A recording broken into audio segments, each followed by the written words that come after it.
Alors, aujourd'hui, on se penche sur un des piliers de la pratique chiite, la prière obligatoire. Mais attention, loin d'être un simple rituel, c'est un peu comme le squelette spirituel qui vient vraiment structurer la journée d'un croyant. Allez, on plonge ensemble dans ses fondements. Au cœur de tout ça, il y a ce chiffre 5. 5 prières quotidiennes. L'idée, ce n'est pas de voir ça comme des obligations pesantes, mais plutôt comme des rendez-vous. Des moments de pause, en fait, pour se reconnecter, répartis tout au long de la journée, du lever jusqu'au coucher du soleil. Pour y voir plus clair, on va décortiquer ça en 5 points. D'abord, on va voir quand prier exactement. Ensuite, comment on se prépare. Puis, on verra les gestes vraiment essentiels de la prière. On parlera aussi de ce qui peut l'annuler. Et pour finir, on touchera à son cœur spirituel. Allez, on attaque direct avec la première partie, la question du timing. C'est la base. Quand faut-il prier? Et de quelle prière parle-t-on? C'est un véritable calendrier qui donne son rythme à la journée.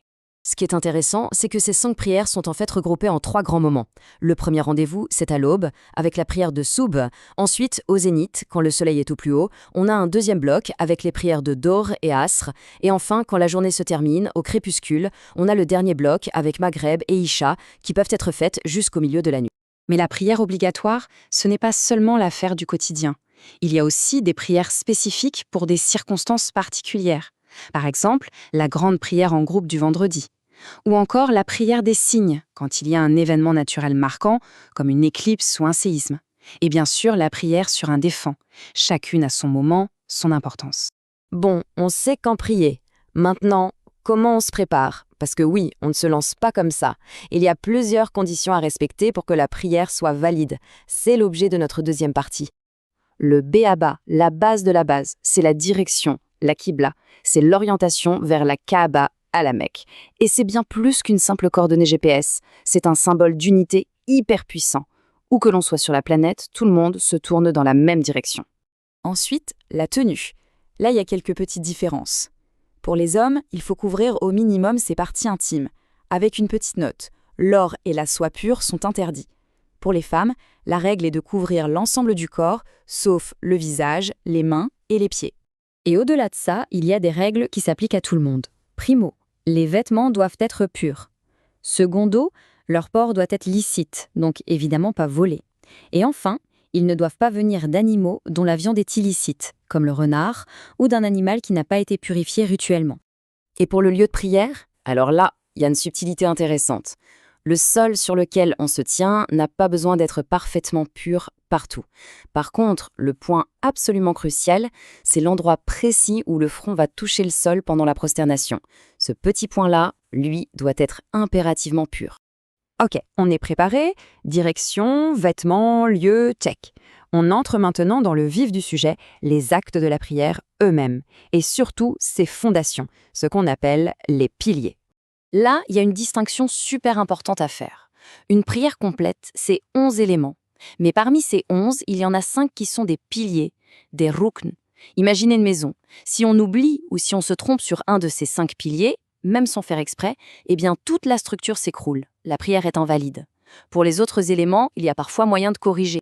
Alors c'est quoi ces 5 fameux piliers? Tout commence dans le cœur. C'est l'intention, la niya. C'est silencieux, intérieur. Ensuite, le signal de départ, le Allahu Akbar initial. Troisièmement, la posture debout, le qiyam. Puis vient l'inclinaison, le roukour, un geste d'humilité. Et enfin, l'acte de soumission ultime, les 2 prosternations, le sujoud, quand le front touche le sol.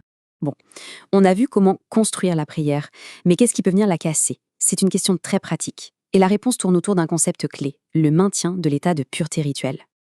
En fait, on peut voir ça comme 2 niveaux de reset. Il y a les événements, disons, du quotidien, comme le sommeil profond ou la perte de conscience, qui rompent l'état de pureté. Dans ces cas-là, hop, il faut refaire la petite ablution, le wudu. Et puis, il y a des situations plus spécifiques, comme après la menstruation par exemple, qui demandent une purification plus complète, ce qu'on appelle la grande ablution, le ghusl. Et on arrive à notre dernière partie. On a vu toutes les règles, les gestes, le comment faire. Mais on ne peut pas s'arrêter là. Il faut se poser la question du pourquoi. Quelle est la véritable essence de la prière, au fond? Cette citation de l'imam Khomeini, elle résume tout. Elle nous dit que la vraie valeur d'une prière, ce n'est pas la perfection mécanique des gestes, c'est l'intensité de la connexion, la fameuse présence du cœur. Ça nous rappelle que même si on fait tout parfaitement, si notre esprit est à 1000 lieues, on passe à côté de l'essentiel. C'est un dialogue, pas une gymnastique. Et tout ça, ça nous laisse sur une dernière question. Une question pour la réflexion. Si on considère que le rituel est là pour guider le corps, pour lui donner un cadre, alors qu'est-ce qui, au fond, doit guider le cœur pendant ces moments? La réponse est sans doute très personnelle. Et c'est peut-être ça le véritable voyage de la prière.